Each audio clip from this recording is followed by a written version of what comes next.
Bonsoir les amis, content de vous retrouver pour une nouvelle vidéo pour le quintet de demain. Alors avant ça, comme d'habitude, un grand dédicace à vous, tous mes abonnés. Merci beaucoup de votre soutien tous les jours. Et bien sûr, tous les pays qui me suivent. Merci beaucoup encore d'être venus nombreux encore aujourd'hui. J'espère que vous allez tous très bien, vous avez passé une très belle journée. Il a fait très beau aujourd'hui. J'espère que chez vous, c'était pareil. Allez, on va refaire l'arrivée du quintet du jour. C'était le mardi 27 février à Marseille-Borelli. Réunion 1, course 1, c'était sur 2000 mètres. Un handicap divisé première épreuve, classe 2. Il y avait 16 partants. Dans ma sélection, je vous donne le tiercé dans le désordre, qui fait quand même un peu 100 euros. Je vous avais dit, le 11, de mettre une petite pièce. Bon, l'arrivée placée. Troisième à 2,40 euros ou 50. Voilà, c'était mon coup de cœur. Dans mes 5 chevaux, il y avait ce 8, très belle cote, qui arrive deuxième, et mon canon partant était le 7. Voilà. Donc un petit tiercé, voilà, c'est toujours ça de prix. Je garde la forme, on continue comme ça pour demain, avec une course, ce sera le jeudi 28 février, ce sera à Vincennes sur les 2700 mètres. C'est pas un lot de foot de guerre, donc faites très attention, il peut y avoir des surprises. Mais j'aime bien mes 6 premiers. Voilà, mes 5 premiers surtout. Voilà, pour ceux qui veulent faire les couplets, des bases, enfin vous faites comme vous voulez. En tout cas, c'est mes préférés. En tête de ma sélection, je vous ai mis le 13, Flying Devil de Franck Nivard. Alors après 2 courses ferrées, il vient du sud-ouest, je pense pas qu'il vient faire de la figuration. Il débarque dans la capitale déférée des 4, confié à Franck Nivard. Il est très bien engagé, certes il va découvrir le parcours, mais je pense que quand même si on tente un long déplacement, ce n'est pas pour rien. Il a déjà fini deuxième de Floréal en septembre, et Floréal a déjà répété justement dans le quintet, dans de très bons lots. Donc il a largement les moyens de rentrer dans ce quintet et limite dans les 3 premiers. Ensuite, je vous ai mis le 12, Grande Soirée de Benjamin Rochard. Disqualifié la dernière fois, derrière la voiture il avait numéro 8 à l'extérieur. Je pense que la dernière fois il était disqualifié, mais c'est parce qu'il y a eu beaucoup de trains devant, voilà. Donc il a été fatigué à la fin. Mais je pense que voilà, là avec un parcours caché, il peut finir dans les 3. Car la dernière fois, et s'il n'aurait pas fait sa faute, il terminait sur le podium. Donc il est confié à Benjamin Rochard, qu'il connaît parfaitement. C'est un 8 ans, voilà, il est très bien engagé aussi. Pour moi, il est à reprendre. C'est un candidat à la victoire tout en restant caché, comme je vous ai dit. Ensuite, je vous ai mis le 2, Frischti, de Van Merbeek. Alors, cette fois-ci, il y aura le bonnet fermé. Alors, attention, c'est tout ou rien avec le bonnet fermé. Mais ce qui m'a tapé dans l'œil, c'est sa 5e place dans un très bon lot. Devant, il a été devancé par Ghostbuster, Hannibal Tuileries et Radames. Ils ont couru des lots 10 fois mieux que celui-là. Certes, il n'a pas répété après, mais s'il répète cette valeur-là, pour moi, il peut même finir 3e, 4e. Avec le bon parcours, bien sûr. C'est pas une faute de guerre dans les quintets.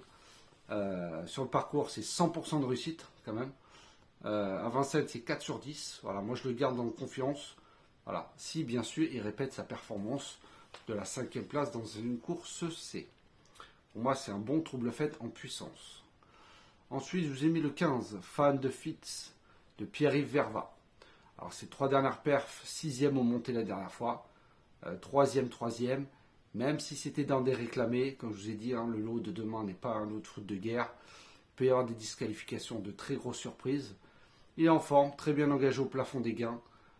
Il serait arrivé 5e la dernière fois, il aurait été éliminé de cette course, donc il a fini 6e.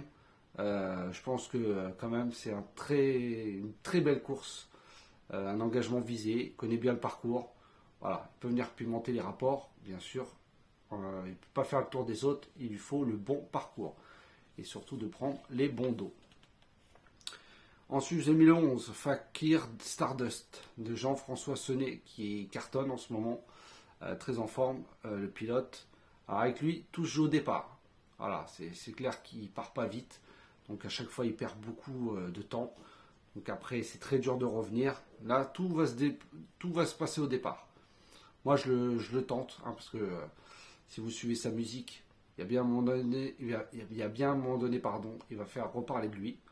Et ça sera sûrement à belle cote, hein. Donc moi je préfère l'avoir avec moi. Voilà, il a couru des meilleurs lots que ça. Donc pour moi, 6e face aux 7 ans, cette fois-ci c'est les vieux. Donc c'est une très bonne course pour lui. Voilà, en prenant les bons dos, voilà, il peut venir se placer dans le quintet à belle cote. Ensuite, je vous ai mis le 6, gagneur de Jans. Ces deux dernières perfs sont très bonnes, hein, premier, deuxième, mais c'était en province. La piste de Vincennes, c'est 2 sur 4, donc c'est 50%. Voilà, pareil, hein, en suivant les bons dos. Lui aussi, tout sera aux questions de départ, parce que voilà, c'est pas une foule de guerre pour s'élancer vite. Donc, mais bon, peut prendre largement une place dans ce quintet. Et comme je vous ai dit, tout se passera au départ. Faut pas qu'il perde trop de temps, lui aussi. Mais voilà, s'il part très bien, il peut finir aussi dans les 3-4 premiers, hein. Ça, je dis pas, mais moi, je l'ai mis un peu loin, parce que j'ai quelques doutes. Et mon 7e cheval sera le 4, Gossip Boy de Bernard Piton. Alors, il a été ferré pour sa rentrée la dernière fois. Il n'avait pas couru depuis 2 mois. Certes, il ne va pas être à 100%, mais je le garde pour la 4e, 5e place. Voilà, il connaît bien la piste, le parcours. Le pilote, entraîneur, connaît parfaitement. Comme je vous dis, le lot n'a rien d'extraordinaire. En faisant petit parcours, bien sûr, il peut rentrer 4e, 5e à belle cote. Voilà, j'ai voulu vous mettre des outsiders. Je pense que demain, ça va payer. Donc, je vous répète ma sélection, le 13, le 12, le 2, le 15, le 11, le 6 et le 4. Demain, je vais vous donner mon coup de cœur, qui sera sûrement pas un favori. C'est ce 2, Frischti, de Van Merbeek. Donc, faites attention à lui. Si vous voulez mettre une petite pièce, voilà, vous faites comme vous voulez, mais pour moi, il peut finir dans les 3. Hein. Ou sinon, vous le mettez dans un champ réduit. Faites comme vous voulez, mais en tout cas, moi, je l'ai mis très haut, je l'ai mis 3e. Donc, faites attention à ce cheval-là. Donc, je répète ma sélection, le 13, le 12, le 2, le 15, le 11, le 6 et le 4. Et mon coup de cœur sera le 2. Et voilà les amis, sur ce, je vous souhaite une très bonne fin de soirée. Prenez soin de vous et je vous dis à demain.